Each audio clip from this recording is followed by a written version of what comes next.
dhiibbaan ilma namaa sumaa naman godhu rakkoon keenya tokko hawwantan dubbadhu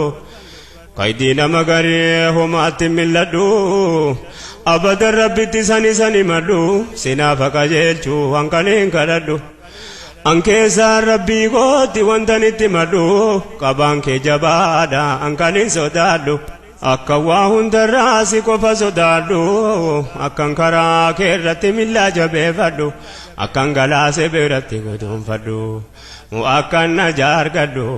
guyyatti qiyaamaa ittiin nu milkeessi yaa Allah yaa Rahmaan bara namni jibbee argaa waliin oode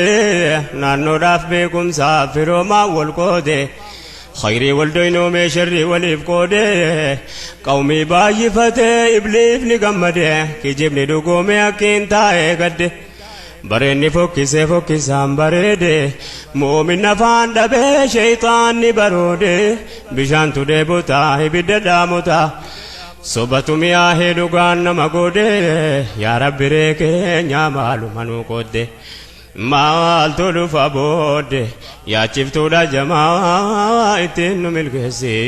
yaa Allah yaa Rahmaan bara namni jibbee argaa waliin oode naannoodhaaf beekumsaa firoomaa wal qoode khayrii wal doynoomee sharrii waliif qoode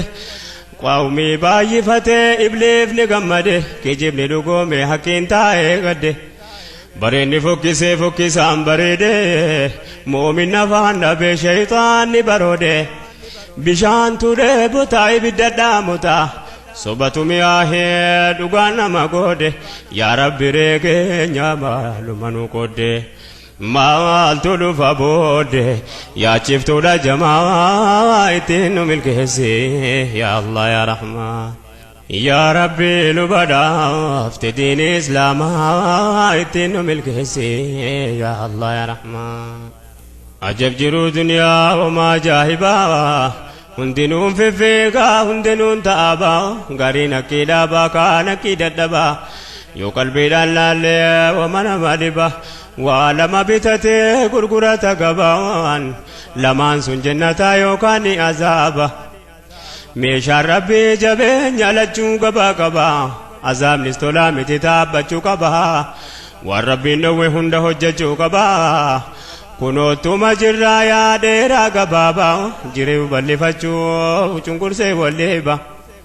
jireenya gabaabduu kana argaa wal dadhabaa ajabaka yaa namni har'a geessee duyda duniyaa gobbaa ammallee banaa nuuf jira hulaan toobaa ahuutuun dhufeen qaban toobadhaa har'umaa ittiin nu milkeessi yaa Allah yaa Rahmaan yoo gamana laalles magaalaan jannataa gariin ni gurguraa gariin ni bitataa yaa gamna akhiraa nu mataa abbataa hakkii muumintootaati 8 jannataa tolaa miti garuu har'uma jaarrata gatii isaas duniyaa irratti irra kaffalata kanaaf bakka islaamni iyyatti birmataa kunoo wama qabuu wal bira dhaabbataa kaanis akka tahuu dadhabee gubataa haala islaamnitti jiru hin argan hubataa keessi dhukkubsataadha gubbaan maal beekamaa ittiin nu milkeessi yaa Allah yaa Rahmaan erga mirga dhabee waa tokko dubbachuuf anuutiin danda'uu caljidee jiraachuuf rabbiin bor waan naaf kennirraa na gaafachuun kanaafuu wanta mirga qabu dubbachuuf siira ergamaa rabbii keessa deebi'achuuf boodarra qabeetaniif asinii galchuuf qooda keenya tahee jedhaa jiraachuun akka taanu dhabnee garaa nu gubachuun ammattuu dadhabnee baafannee himachuu garuu hojiin rabbii hundinuu gammachuu rabbiin khayree dhumaaf maalillee hojjechuun maaluu isaaf ta'uudha kan keenya gammachuun hiree islaama tahuu kanallee argachuun wallahi ni'maadha hayaata gammachuu kanani har'aa borii jaarmiyaa biyya lachuu duniyaa taabanii akhiraa jaarrachuu sochiin kamuu yeroo ta'u rabbiif jechuu kadhaa nuuf tolchuu humni kan saachimaa ittiin nu milkeessi yaa Allah yaa Rahmaan يا ربي نبدا في دين الإسلام اتن ملكسي يا الله يا رحمن يا ربي نبدا في دين الإسلام اتن ملكسي يا الله يا رحمن دين كري بموت جانا غرو تونو توامي كاكامني سبرو ددمني هيني كان برانترو جارتونو دنكي سلالين جرجرو كان افرو رفامني دمني غرغرو وام فدلي تانو ربي تسبرو هم بكم دنيا همنو راترو